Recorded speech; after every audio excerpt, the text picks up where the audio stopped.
What's up mga kamarites? Thank you for tuning in.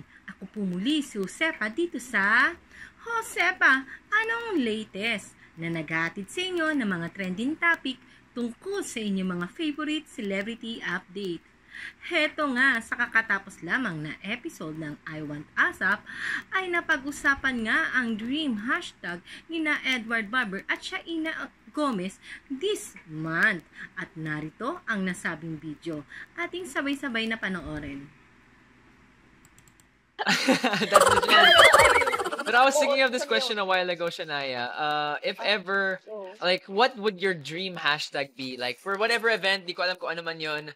Pero for you, what would your dream hashtag be na magta-trend on a Sunday afternoon with ASAP? Na we would read it here. What is your dream hashtag to see and read out? Oh, siguro, maybe like something like Shania, like world takeover or something, Wow. Parang ibig sabihin like, going worldwide, World parang tour, ganon. ganun? Maybe, I don't know, diba? I think that would be awesome. And Well, just, ikaw naman, anong sa'yo? Anong dream hashtag mo or dream trending topic? ako, first of all, I have to say, your dream topic, pwede naman mangyari yun eh. We can wait for that moment, especially with where Star Magic is going. We're going international. We're going abroad as well. Pero, for me, I think, I just want Dear Dodong. I wanna do another Dear Dodong. At gusto kong ikot na lahat yung, may tanong ako. We have, Ask the Question. Of course.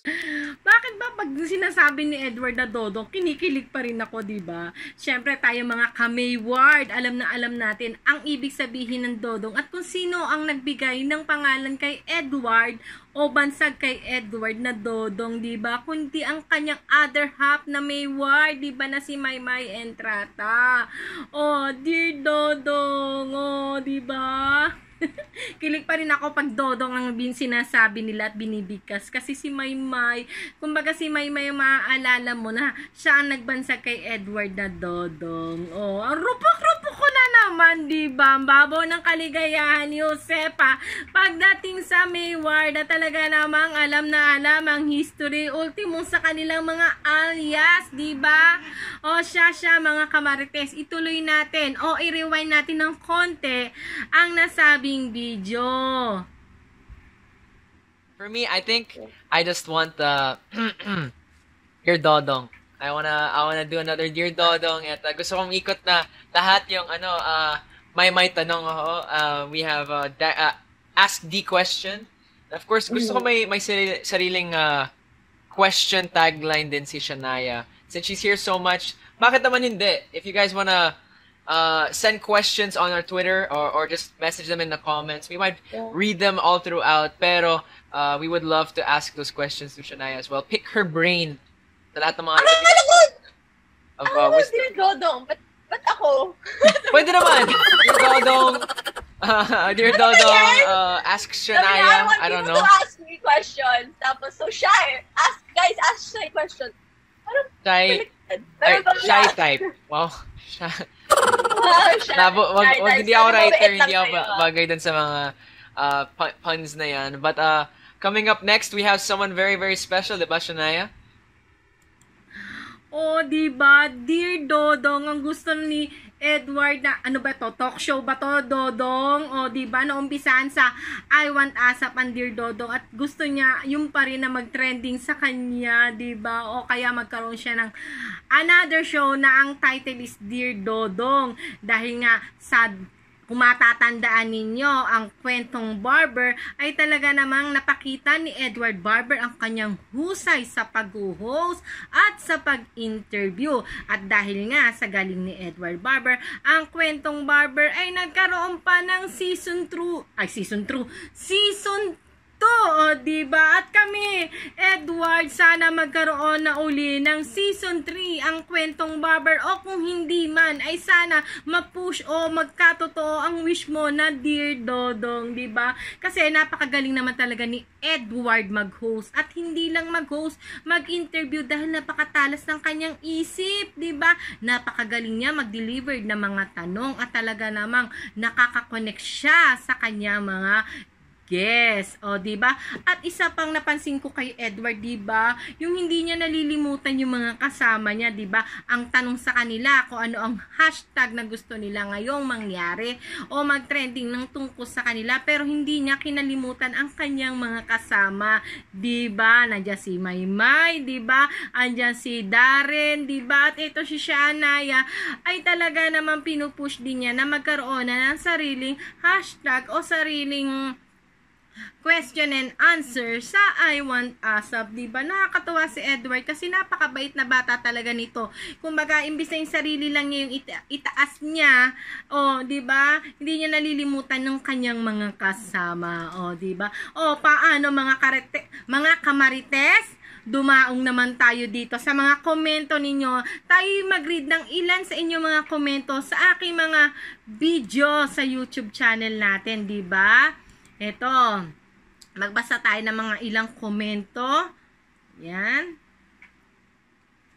Sabi ni Maymay, o, diba, Maymay Entrata, Mayward pa rin hanggang dulo. Maymay Edward lang partner, love team, BFF sila, close friend, at totoo naman talaga yan, BFF sila at close friends sila. Kung di man natin nakikita, ay hindi yung basta-basta masisira ng kung ano mang issue at intriga, diba?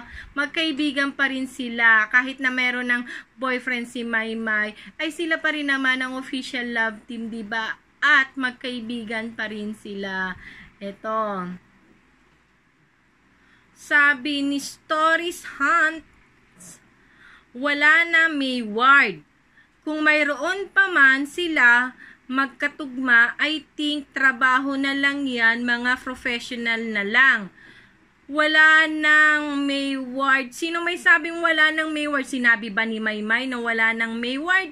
Sinabi ba ni Edward na wala nang Mayward? At sinabi ba ng management na wala ng Mayward? Sa natatandaan ko, Stories Hunt, sa kanilang Instagram post ni Maymay at ni Edward, ay sila pa rin ang official love team o magka-love team pa rin sila.